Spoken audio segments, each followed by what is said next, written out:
गिबियावनो बयखौबो बड' निउस इउटुब चेनेलनि गोदान खौराङाव बरायबाय। नोंथांमोननि थाखाय बे समाव माखासे खौरां लाबोदों।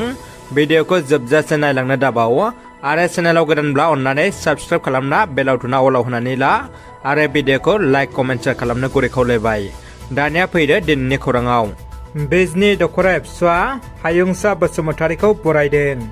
दुलाराय बर' फरायसा आफादनि आदब आरो गुन गोनां सोलोंथाइनि मावथांखिनि हाबाफारि 90 मिरु रोंगौथि सायख' आनजाद 2023आव बिजनि दख'रा एबसुनि सिङाव थानाय UN एकाडेमि बिजनिनि थाखो 9नि फरायसा हायुंसा बसुमतारीया नैथि मासियाव होनो हानायखौ बिजनि दख'रा एबसुआ गोजोनग्लायनायजों फरायसालि थाग्राखुलियाव थांनानै बरायहैनाय जायो।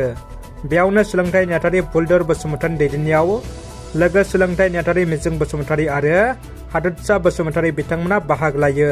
सेरफांगुरि इ-रिक्सा सालायगिरि आफादा गोख्रों दाबि दैखांदों। क'क्राझार जिल्लानि सिङाव थानाय सेरफांगुरि नेपालपारा गेवलां गेलेग्रा फोथाराव सेरफांगुरि इ-रिक्सा सालायगिरि आफादा सोरखारनि थिनानै होनाय नेमखौ बोखारनानै लाफिननांगौनि थाखाय गोख्रोङै सोमावसारनायखौ नुनो मोननाय जादों। दिनैनि बे हाबाफारियाव गासै 550 इ-रिक्सा सालायगिरिफ्रा सोरखारनि थिनानै होनाय नेमखौ बोखारनानै गोदानै फोसावना होफिननांगौ होननानै गोख्रोङै दाबि खालामदों। सेरफांगुरि इ-रिक्सा सालायगिरि आफादनि दाबि खालामनायखौ सोरखारा गनायना लायाब्ला फैबाय थानाय समाव राजा लामायाव ओंखारनानै सोमावसारगोन होननानैबो मिथिहोदों। तामुलपुर जिल्ला एबसुनि सेथि आरो सुक्लाय सेरफां दख'रा एबसुनि 30थि थान्दै जख'न्थाइ खुंफुंनो साखाफारा नावकाटानि निदुवा मायानगर गेजेर फरायसालिनि गेलेग्रा फोथाराव होंगो दोंगो जानायखौ नुनो मोन्दों।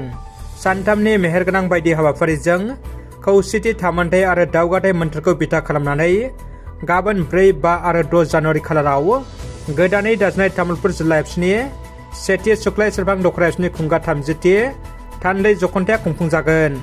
नोंथांमोना रांनि गोनांथि समाव एसे बिबांनि एबा मेक्सिमाम 500निफ्राय 10,000 गेजेराव अनलाइन एपनि गेजेरजों 1 आरो 2 दाननि थाखाय एसे खम बिबांनि सुदआव लन लानोब्ला गोरलैयैनो लानो हागोन। बे एबा ट्रास्टेड आरो गभ रेजिस्टार लिंकखौ डिस्क्रिप्शनाव होबाय। लिंकनिफ्राय डाउनलड खालामना आंनि प्रम' कड VISIT676BC खौ इन्टार ए प्रम'सन क'डआव इउज खालामब्ला 100 रां फ्रि मोनगोन आरो बे 100 रांखौ लन लाना सुख'ना दोननो हागोन। नोंथांमोना बेवहाय रां जमाबो दोननो हागोन आरो बोसोराव 12% सुदबो मोननो हागोन आरो गुबुन गुबुन खाबुबो लानो हागोन। रायजोआव सोमजिदों मोनसे दुखुनांथाव जाथाय। देरगावनि बालिजानाव गिख्रंथाव जाब्रबथाय। पिकनिक जाना फैनाय बास आरो ट्राकनि गेजेराव मोगा-मोगि सौग्रावना सा 12 सुबुंफोरनि जिउ खहा आरो गोबां सुबुंफ्रा गोब्राब जखम जाना फाहामथाय लागासिनो। गिख्रंथाव जाब्रबथाया रायजोनाङै बयखौबो दुखु मोनहोदों। आसामनि गिबि मन्त्रि हेमन्त बिश्व शर्मा, मिरुनि मन्त्रि सर्बानन्द सन'वाल, गाहाय मन्त्रि नरेन्द्र मदि, हादरगिरि द्रौपदी मुर्मुआ जाथायखौ गोथौ दुखु मोननाय फोरमायदों आरो बिथांमोननि जिउ आत्मा गोजोननि आरज गाबदों।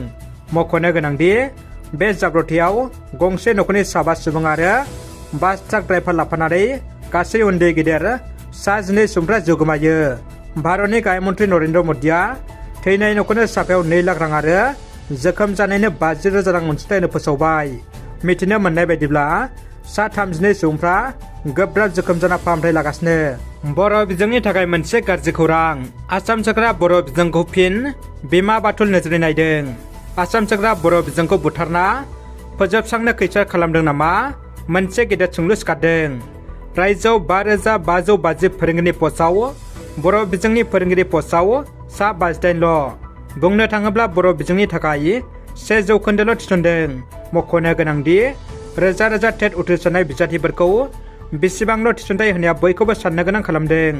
थारैनो रोजा रोजा खालि जानानै थानाय बर' बिजोंनि फरायसालिनि मासियाव सोरखारा मानो बेल' फोरोंगिरि थिसनखो साननो गोनां खालामदों।